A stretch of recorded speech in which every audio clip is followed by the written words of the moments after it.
arrived into Tulum. I finished doing my hair, my makeup, after looking like a hot mess. Not cute at all. One of the questions that I get literally asked the most since I started traveling the world by myself and becoming a travel blogger, I think it's like the #1 question. It has to be, who takes your photos? People really believe that, I don't know, I say that I travel solo, but there's somebody secretly there with me and I just pretend. I don't know. I've heard all sorts of crazy stuff, but that is not the case. Okay, so here's the thing. It's kind of contradicting, but I do travel alone. Many of you guys already know that by now. So the #1 thing I love about traveling, I mean, one of my favorite things about traveling is, taking photos and capturing and creating art, because I've just loved photography since I was a child. I used to collect photos from magazines and create like collages on my walls, and I don't know. I used to do weird stuff. No, it was cute. I was good at it. But the ironic thing about that is that I actually don't really enjoy the photo taking part, and that's kind of weird. Well, so here's the thing. Let me answer the #1 question. So who takes my photos?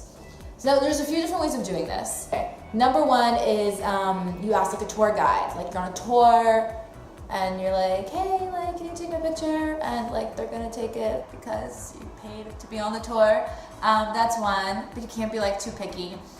And then 2 is you make friends, and you make friends with people and they take your pictures and stuff, and you say like, can you hold the camera like this? I always angle it for them. I'm like, okay, hold it like this, and then I'm gonna go there, and then you just push it a bunch of times, and I'm just gonna do a bunch of random things. You just keep on clicking.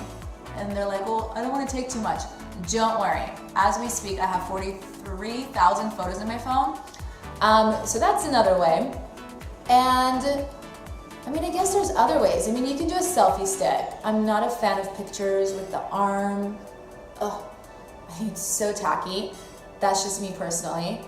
I've done strange things. I've like taken my phone and stuck it into gates and onto a tree, and like I've done the weirdest things and put a self timer and then ran real quick and was like, and then like it just, and then I run back and I look at it and I'm like, no, it's not good enough. I do it again, and then the phone flips and it falls and you think it's gonna break.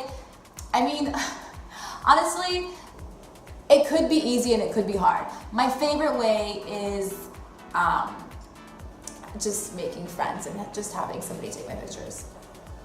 My least favorite way, I used to hate like setting up a tripod. I have a tripod set up right now. I used to just hate it. I'm like, it's just so much easier if you just had somebody there and they just went click and you bounced. But no, you're traveling by yourself. So you gotta open the tripod and fix it and make sure it doesn't fall and like make sure everything's angled.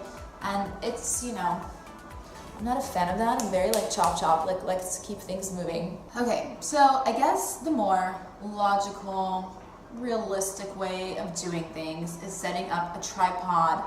Now, setting up a tripod, there's a few different ways you can go about it. One would be obviously setting up a tripod, and then you can do the timer that comes with your phone, and it does like, I think 3 seconds or 5 seconds you have, and it takes a picture. There's also like an app that you can download.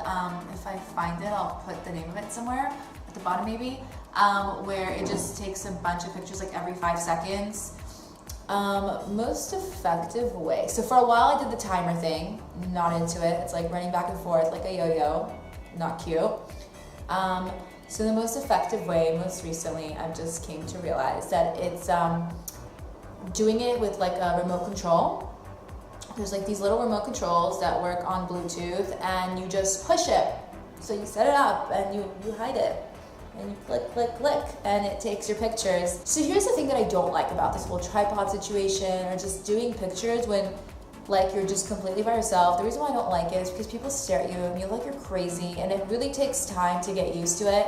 Like when I used to vlog originally, like, I don't know, a few years ago, it took me like legit a year to be able to be comfortable with walking around like through the streets of like Prague or like, I don't know where, London, holding the camera and talking to myself, and I know it's like so common nowadays, but you know, it's more common now with FaceTime and I don't know, Snapchat and things like that to just do it. But in reality, I mean, 4 years ago, I felt like a real big dummy, like dumbass.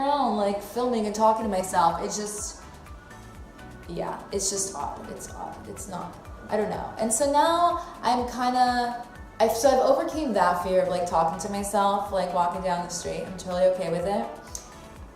Like people used to walk by and look at me, and then I used to just stop and be like, I wasn't talking to myself. Overcome the fear of the tripod.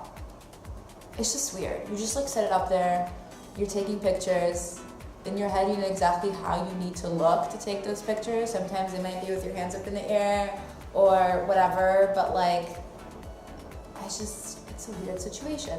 I definitely think that there's some times where I do wish I traveled with somebody to capture certain photos that I like visually want to create.